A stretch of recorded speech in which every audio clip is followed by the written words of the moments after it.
Assalamualaikum warahmatullahi wabarakatuh. Hai para pencinta catur dan para catur mania, selamat datang kembali di Legenda Catur Dunia. Selamat hari Minggu kawan, selamat hari libur. Saatnya kita ke Rapid Chess Championship yang ada di chess.com yang sudah memasuki minggu ke-18. Nanti 2 minggu ke depan kawan, turnamen ini akan libur karena bertepatan dengan turnamen kandidat. Kenapa harus libur ya kawan? Mungkin ada Nakamura yang ikut bermain di kandidat itu. Karena kebetulan Nakamura juga bermain di Rapid Chess Championship yang ada di chess.com ini.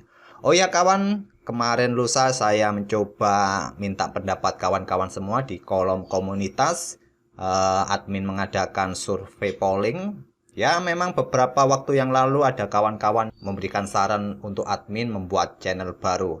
Karena melihat atau mendengar suara admin ini cocok untuk membuat channel-channel tertentu, khususnya review film, review anime, atau yang lain kawan. Makanya kemarin saya sempat untuk meminta pendapat kalian lewat polling itu. Terima kasih sudah memberikan saran-sarannya. Yang paling banyak ini kawan-kawan menyarankan untuk membuat channel game atau gaming. Kedua, channel film. Oke, terima kasih kawan atas dukungan kalian selama ini dan saran-sarannya. Kita kembali ke chess.com Rapid Chess Championship yang sudah memasuki minggu ke-18 dengan babak penyisihan babak Swissnya kawan. Coba kita lihat hasil-hasilnya pertandingan tadi malam. Tadi malam minggu ke-18 ini diikuti oleh berapa kawan? Diikuti oleh sejumlah 52 pemain. Tidak ada nama Novendra Priasmoro di minggu ke-18 ini. Dan berikut inilah kawan 8 pemain yang lolos ke babak knockout di babak atau di minggu ke-18. Hikaru Nakamura lolos, Alexei Sarana, Dmitry Andreikin, Jeffrey Chong. Di sini ada pemain baru kawan yang belum pernah terdengar namanya, Clementy Shichev. Asal biasanya kalau negara seperti ini itu dari Rusia kawan. Levon Aronian dan Alexander Bortnik asal Ukraina. Dan dilanjut dari pemain India ada Subramaniam Bharat. Ya, nama-nama ini jarang kita dengar kawan, jadi kurang familiar. Di sini ada pemain yang mungkin salah satu idola kalian kawan, yaitu Daniil Dubov, berada di posisi ke-27 kawan. Dia tidak main penuh, hanya main sekitar 7 game saja. Dia mendapatkan 3 kali kemenangan dan 3 kali kalah, 1 kali remis kawan. Dia berada pada posisi 27 dengan 4,5 poin, tidak lolos kawan. Tapi saya akan tetap berikan game dari Daniil Dubov ini kawan, karena kebetulan banyak sekali penggemar Daniil Dubov yang sering terpesona dengan langkah-langkah spektakulernya kawan. Terkadang langkah spektakulernya membuat kita gemes, kadang membuat kita terpesona, kadang juga membuat kita jengkel. Oke, game yang akan saya pilih dari Daniil Dubov ini saat dia bertemu dengan Vladimir Fedosev di babak ke-6 kawan. Langsung kita ke atas papan. Tampilannya sedikit saya rubah kawan, di sini agak error. Oke, segini saja cukup tampilannya. Oke, langsung ke langkah pertama oleh Daniil Dubov yang pegang putih kawan. Mengawali dengan pembukaan pion D4, pion menteri. Di sini pion D5, pion C4, Queen's Gambit. Gambit ditolak dengan pion E6. Kuda F3, kuda F6, dan pion G3. Pembukaan kesukaannya Catalan opening dari Daniil Dubov dan gajah E7 memilih variasi tertutup dari Fedosev. Gajah G2, rokade, rokade, pion C6, menteri C2, pion B6. Membuka jalur pengembangan gajah terangnya karena pengembangan gajah terang di diagonal C8 H3 ini tertutup oleh pion E6-nya sendiri kawan. Jadi mungkin akan dikeluarkan. Yang paling banyak adalah gajah ini biasa keluar di diagonal ini kawan. Karena jika keluar di diagonal panjang ini, coba lihat, cukup ruwet dengan kehadiran 2 pionnya di diagonal ini.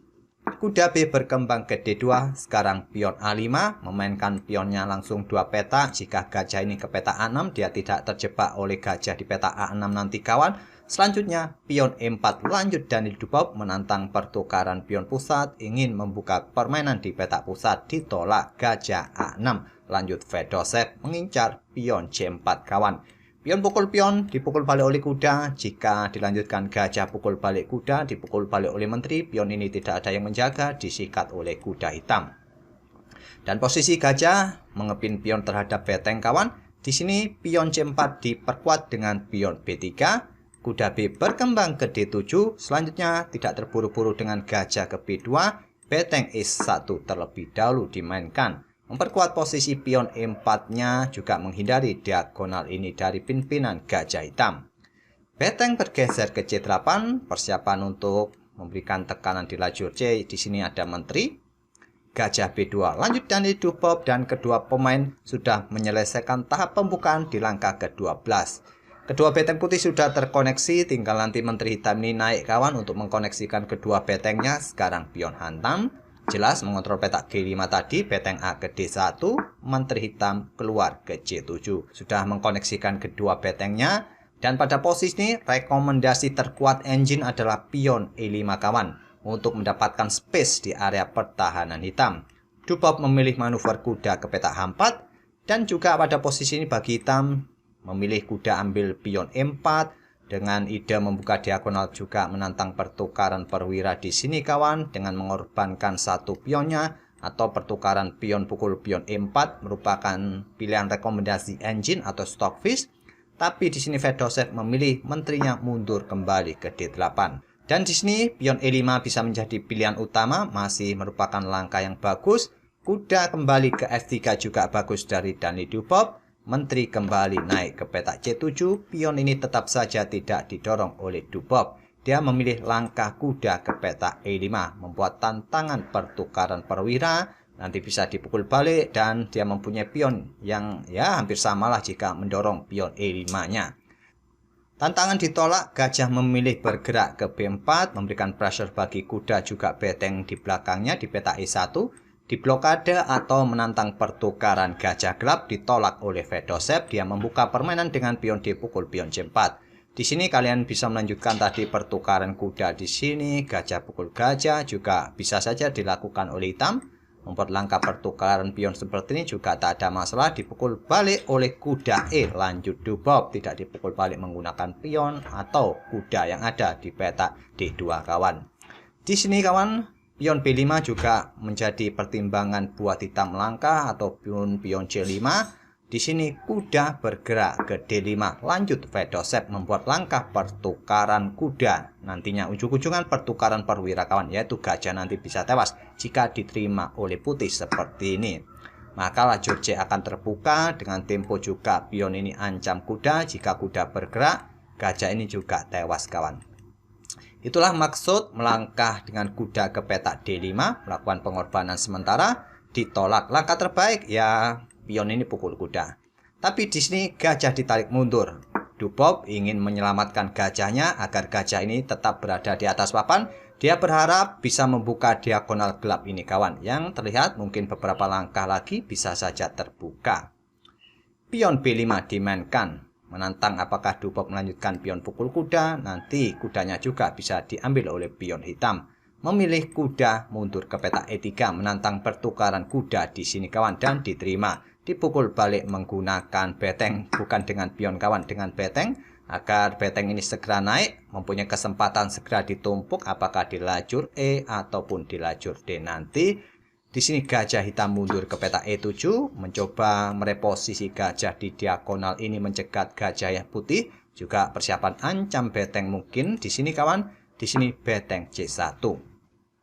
Beteng F ke D8, pion H4 mengontrol petak G5 agar gajah tidak menyerang beteng serta kudanya nanti. Selanjutnya pion C5 tantang Fedosev, pion D5 tolak Daniil Dubop.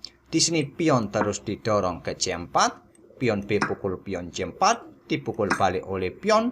Pion D pukul pion E6, dipukul balik oleh pion. Selanjutnya di sini gajah H3 serang pion. Kuda manuver ke F8 menjaga pion sekaligus membuka lajur D bagi beteng. Di sini gajah mundur ke F1 lanjut Daniil Dubop untuk mencoba merebut pion ini kawan. Dan gajah hitam bergerak ke petak B4 ancam kuda dengan dukungan beteng tentunya. Dan Daniil Dubop tidak mencoba menghadang pergerakan gajah dengan gajah C3 yang merupakan salah satu pilihan terbaik kawan. Dubop memilih langkah yang cukup beresiko dengan langkah kuda ambil pion C4 ini. Ya, jika dipukul balik oleh gajah masih bisa dipukul balik dengan gajahnya kawan. Tapi di sini Fedosep memilih langkah yang cukup ekstrim kawan juga dengan gajah D2, memberikan garbuan bagi kedua beteng putih. Kira-kira apa yang harus dilakukan oleh Dubov pada posisi ini kawan? Salah satu beteng akan tewas dan hitam akan unggul kualitas perwira. Dubov memilih langkah terbaik dengan langkah menteri ambil gajah. Jika disikat oleh kuda kawan, maka menteri akan tewas dan putih akan kalah kualitas perwira kawan di sini. Dan selanjutnya mungkin gajah akan pukul gajah terang. Di sini hitam juga akan mendapatkan gajah. Hitam akan mempunyai sepasang beteng. Itulah jika pada posisi ini kuda sikat gajah. Tadi Daniel Dubov memilih membuat langkah pengorbanan pertukaran menteri dengan dua perwira hitam kawan, diterima oleh Fedosep, dipukul balik oleh kuda, ancam menteri bergeser ke A7. Terjadi pertukaran yang dilanjutkan oleh Daniel Dubov, dipukul balik oleh gajah. Kuda F3 lanjut Daniel Dubov, gajah naik ke peta A6. Setelah merasa unggul kawan dengan mempunyai menteri, Fedosep ingin bermain simpel menantang pertukaran. Ditolak, gajah D4 terlebih dahulu, ancam menteri ke A8 agar tetap menjaga gajahnya. Dan gajah putih ke H3 menolak untuk pertukaran, ingin menjaga di atas papan tetap ruwet kawan dengan banyaknya perwira di atas papan. Dan di sini gajah bergerak ke peta C4, incar pion didorong maju. Menteri naik ke peta B7, persiapan memberikan ancaman di sini dibiarkan saja. Kuda manuver ke peta E5, ancam gajah. Menteri B1 skak. Raja simpel naik ke peta A2, jika bergerak ke peta terang ke peta G2, masih ada ancaman gajah bisa skak, menteri bisa skak. Gajah mundur ke F1, maksud saya gajah hitam ke F1, kembali menantang pertukaran gajah, ditolak, gajah ke G4. Lakukan pertukaran juga salah satu rekomendasi dari engine kawan, tapi di sini gajah G4 lanjut dan Dubov menolak pertukaran. Dan menteri hitam C2, incar pion, di backup dengan beteng F3. Mundur ke E1 juga salah satu pilihan stockfish, ke peta F3 pilihan Daniel Dubov dan gajah E2. Beteng naik, terjadi pertukaran perwira karena sudah merasa punya kesempatan bertukar, dipukul balik oleh beteng mengepin pion G7 dan di sini kuda ke H7. Menteri ke peta A4 atau ke D1 juga salah satu pilihan terbaik, kuda ke H7 dipilih untuk manuver kawan dan di sini kuda F3 pilihan Daniel Dubov untuk membuka diagonal gelap ini, mencegat pergerakan kuda yang ingin manuver ke sini kawan. Langkah yang kuat adalah kuda ini bergerak ke peta D7 kawan, menjaga peta ini dengan gajah dengan kuda. Bedanya di sini kawan. Sekarang tadi kuda ini bergerak ke peta F3 oleh Daniel Dubov dan kuda ini masih bisa lompat ke peta F6. Kalau sekarang gajah sikat kuda, berharap dengan adanya pin-pinan ini pion tidak bisa pukul balik, maka pion kalian tidak ada yang menjaga, disikat oleh menteri. Itulah bedanya dengan kuda tadi lompat ke peta D7 kawan. Kuda hitam lompat ke sini ya disikat oleh kuda. Itulah yang menjadi pembeda. Pion E5 dimainkan, langkah blunder, langkah kesalahan kawan. Langkah terbaik tadi kuda ke peta F6 dan di sini disikat oleh kuda. Kuda ke F6 ancam beteng F4. Kuda pukul pion E4 dan selanjutnya kuda ke peta G6 memberikan dukungan bagi beteng yang melakukan skak di sini. Terpaksa raja naik, didukung pion nanti di sini dan skak mat di sini kawan. Oleh karena itu raja langsung bergerak ke peta H7 terlebih dahulu.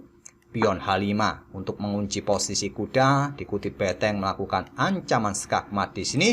Di sini menteri ke peta D1, langkah blunder kawan. Langkah terbaik adalah kuda ke F6. Dan di sini dimanfaatkan oleh Daniel Dubov dengan langkah beteng ambil kuda yang sudah dilepas oleh menteri hitam. Berharap tadi mungkin seperti ini kawan. Menteri ambil pion H5 skak untuk mendapatkan kuda, tapi kuda bisa memblokadenya. Mungkin harapannya adalah dengan pion ini dari Fedosep. Mengingat kontrol waktu kedua pemain sudah mulai mepet, hanya berkisar 1 menitan di langkah ke-49. Game ini tidak ada increment kawan. Kalau waktu habis ya habis, di situ pemain bisa kalah. Langkah ini langkah yang merupakan langkah kurang bagus. mendorong pionnya ini, posisi raja akan semakin terekspos. Memang harapannya dengan posisi kuda yang kena pin, pion bisa diandalkan untuk ambil kuda, tapi tidak bisa begitu kawan, karena Dubov melangkah beteng E5. Tadi langkah terbaik di posisi ini bagi hitam adalah dengan menteri ini bergerak ke petak D5 kawan. Merupakan langkah terbaik, tapi langsung memainkan pion G5, beteng E5, mengepin pion, menteri bergerak ke petak G4, ancam gajah, juga persiapan ambil pion, kuda lompat ke F5, menyelamatkan diri dari ancaman pion sekaligus menjaga gajahnya. Raja hitam G6, beteng ambil pion A5, menteri bergeser ke E4, dan di sini gajah mundur ke E3, berkoneksi dengan para pionnya, membentuk koneksi yang solid kawan, cukup solid. Sekarang posisi putih dalam ambang kemenangan sampai langkah ke 53, walaupun tanpa menteri. Cukup hebat posisi Daniil Dubov ini, membuat langkah pengorbanan menteri sampai detik atau sampai langkah ini masih dalam posisi unggul, karena tadi menteri hitam sempat melakukan blunder yang meninggalkan kudanya tadi kawan. Menteri ke D3, sekarang pion A4 mempunyai kesempatan untuk segera didorong, segera promosi. Masih butuh 4 tempo lagi, dan di sini menteri bergeser ke C3, ancam beteng. Beteng bergeser ancam menteri, menteri bergeser ke A3 mengawal pion putih ini promosi kawan, pion tetap didorong. Menteri ke A1, menteri hitam tidak mempunyai kesempatan untuk melakukan skak lagi kawan, pion cukup aman, tidak bisa direbut. Posisi raja putih ini berada di petak gelap, sulit untuk melakukan skak, sudah tidak bisa lagi. Pion A6 tetap dimainkan oleh Daniil Dubov, membuat langkah pengorbanan pion kawan tidak berani diambil. Raja bergerak ke petak H5. Kenapa tidak berani diambil oleh menteri hitam kawan? Karena beteng akan dikorbankan lagi di sini. Setelah diambil, kuda akan menggarpunya. Hitam kalah. Oleh karena itu tidak berani diambil oleh Fedosev, melangkah raja ke petak H5. Sekarang beteng ke C6 melindungi pion, dan satu peta lagi siap didorong dengan dukungan gajah. Beteng siap naik lagi mendukung pionnya bisa promosi, putih menang kawan. Tapi kita lihat di langkah berikutnya, raja G4. Ancam kuda, kuda ambil pion H6 skak, raja F3. Menteri siap bergeser, ancaman skak mat. Mungkin dalam posisi panik, dalam posisi kontrol waktu yang tinggal beberapa detik, 26 detikan kawan. Di sini Dubov melakukan langkah kesalahan yang biasa kalian lakukan, membuat langkah pengorbanan. Ini bukan pengorbanan kawan, ini adalah blundernya kalian di pos ronda atau di warung kopi, menyerahkan beteng secara gratis pada Fedosev. Sekarang Fedosev berbalik unggul, berbalik bisa menang. Setelah tadi Daniil Dubov kehilangan betengnya kawan. Langkah terbaik di posisi seperti ini kawan, ya tetap simpel mendorong pion ini segera maju, segera promosi kawan, tak ada masalah. Jangan takut dengan pergerakan menteri hitam yang ingin melakukan skakmat satu langkah berikutnya. Barulah sekarang beteng bisa digeser, karena posisi menteri sudah meninggalkan diagonal ini, dan di langkah berikutnya pion kalian bisa promosi. Tapi Dubov langsung menggeser, menyerahkan betengnya di petak F6, langsung disikat oleh Fedosev. Langkah beteng tadi bergeser ke sini itu cukup instan kawan. Kalau kita lihat kontrol waktunya di jamnya tadi, hanya butuh berpikir 1-2 detik Dubov melakukan langkah seperti ini. Seperti yang kalian lakukan, hanya berpikir 1-2 detik saja saat membuat langkah. Pion A7 ingin promosi, menteri ambil kuda skak. Di sini raja bergeser ke G1, satu-satunya langkah. Jangan langsung melangkah ke sini kawan untuk memberikan ancaman skakmat. Karena kenapa? Raja kalian ini satu diagonal dengan peta yang sudah bisa ditempati oleh pion untuk promosi dengan tempo skak. Kalian akan kalah. Jadi di sini menteri bergerak ke peta A6 oleh Fedosev. Di posisi ini Daniil Dubov menyerah. Coba saja pada posisi ini kalian membuat ancaman skakmat di sini, kalian bisa kalah kawan. Ancamannya pion promosi dengan tempo skak. Raja harus menghindar, putih masih mempunyai 2 pion plus gajah plus menteri, hitam akan kalah. Memang langkah terbaik adalah menghadang pergerakan pion ini untuk promosi, apakah ke peta A6 ataupun juga ke peta H8 kawan, atau bergerak ke peta J6 juga bisa. Setelah tadi Menteri bergeser ke petak A6 dan Lidupop menyerah di langkah ke-62. Sangat disayangkan dari Lidupop sempat unggul, sudah sangat unggul sekali kawan. Hanya tinggal mendorong pionnya maju begitu saja, tapi dia malah menggeser betengnya ke petak F6 tadi. Sehingga dia memberikan betengnya secara gratis dan kudanya tentunya tadi diberikan begitu saja. Semoga permainan dari kedua pemain ini bisa menghibur kalian dan kita akan bertemu di video-video berikutnya. Terima kasih. Wassalamualaikum warahmatullahi wabarakatuh.